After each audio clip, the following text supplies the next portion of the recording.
مجھے دور سے یہ بلڈنگ نظر آئی. میں نے سوچا کہ یہ مسجد ہے, تو میں بھاگ کے یہاں نماز پڑھنے آیا. لیکن پاس آ کے پتا چلا کہ یہ تو مسجد ہے ہی نہیں, یہ تو چرچ ہے. لیکن چرچ تو ہمیشہ سے ایسے نہیں دکھتے. تو رشیا میں یہ سارے بلڈنگز مسجدوں کی طرح کیوں؟ اور یہ اتنا بڑا مسئلہ ہے کہ رشیا اور ویسٹ ایک ہی کلر, ایک ہی ریلیجن ہونے کے باوجود بھی آج تک لڑ رہے ہیں. جب اسلام پہلے آیا تو مسلمانوں کے پاس کوئی پیسے ویسے اتنے نہیں تھے, اور ان کی بلڈنگز ہمیشہ بہت ہی سمپل اور سادہ اور اس قسم کی بلڈنگز تھی.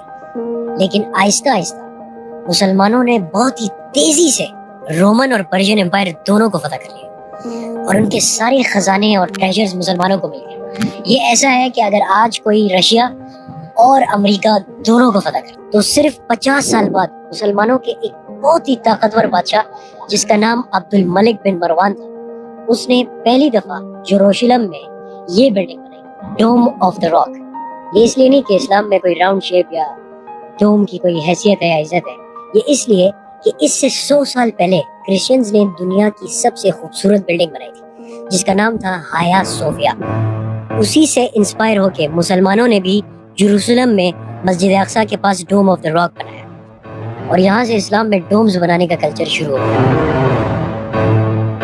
اور مدینہ میں بھی رسول اللہ صلی اللہ علیہ وسلم کا روزہ مبارک بھی ایک سادہ سی بلڈنگ تھی, لیکن اسے عمر بن عبدالعزیز نے 5 سائیڈڈ وال دے کے بنایا تھا تاکہ مسلمان اسے مکہ میں کعبہ کی طرح سمجھ کے اس کا بھی طواف شروع نہ کریں.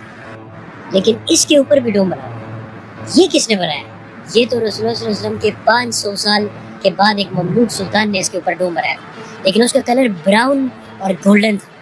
اور یہ جو گرین ڈوم ہے یہ تو ابھی 200 سال پہلے عثمانیہ سلطنت کے ایک بادشاہ نے بنایا, اور یہ آج بھی اسی شکل میں موجود ہے.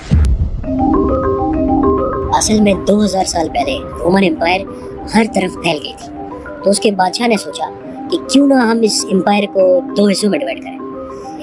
تو ایک کا نام رکھا ایسٹرن رومن امپائر اور دوسرے کا نام رکھا ویسٹرن رومن امپائر. جس طرح ایسٹ اینڈ ویسٹ پاکستان ہے, ایسٹرن رومن امپائر کا کیپٹل استنبول تھا اور ویسٹرن رومن امپائر کا کیپٹل روم تھا.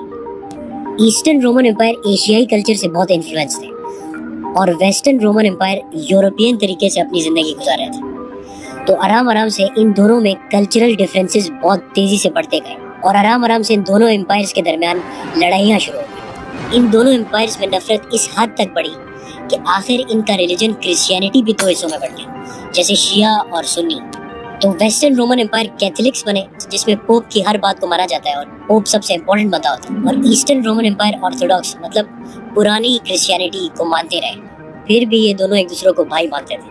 لیکن آج سے 1000 سال پہلے روم کے پوپ نے استنبول ایک خط بھیجا اور آرتھوڈاکس کرسچینٹی کے ہیڈ سے کہا کہ گیٹ آؤٹ, آج کے بعد تم جانو تمہارا ریلیجن اور ہم جانے ہمارا ریلیجن.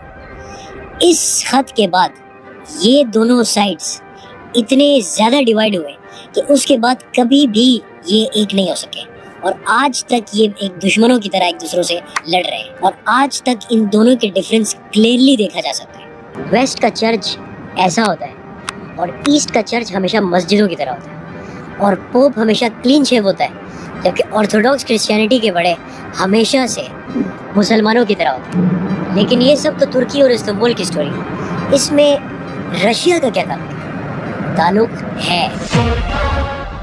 اصل میں مسلمان ہمیشہ سے کانسٹینٹینوپل کو فتح کرنا چاہتے ہیں. تو فائنلی عثمانیہ سلطان اونلی 21 ایئر اولڈ سلطان محمد فاتح نے فائنلی کانسٹینٹینوپل کو فتح کر لیا, اور اس کا نام اسلامبول رکھا. اور کرسچنز کو فل آزادی تھی کہ وہ جہاں بھی جانا چاہے اور جہاں بھی عبادت کر سکے وہ جا سکتے. لیکن ایسٹرن آرتھوڈاکس کرسچنز ویسٹ تو جا نہیں سکتے تھے کیونکہ وہاں پوپ نے ان کے کام تمام کرنے کا پلان بنایا ہوا تھا.